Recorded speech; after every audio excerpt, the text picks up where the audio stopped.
ఓం నమ శివాయ శ్రీమాత్రే నమః సర్వజనాభో. ఒకటి గుర్తుంచుకోండి, మనం బయట ఎక్కడెక్కడో తిరుగుతాం, ఎక్కడెక్కడో నడుస్తాం, ఎటో వెళ్తూ ఉంటాం పనుల మీద. ఇంటికి వెళ్ళే సమయానికి దయచేసి ఇంటి బయటే కాళ్ళు కడుక్కొని ఇంట్లోకి వెళ్ళండి. ఆ కాళ్ళమట నానా విధాలైనటువంటి ఒక నెగిటివిటీ ఎనర్జీ అనేది కాళ్ళకు ఉంటుంది.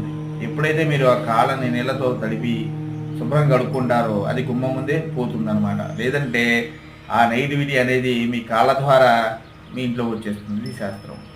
అదే కాకుండా సైన్స్ ప్రకారం కూడా కాళ్ళు శుభ్రం చేసుకుంటే వైబ్రేషన్స్ అనేవి, నెగిటివిటీ వైబ్రేషన్ పోయి పాజిటివ్ వైబ్రేషన్స్ అనేవి వస్తాయి.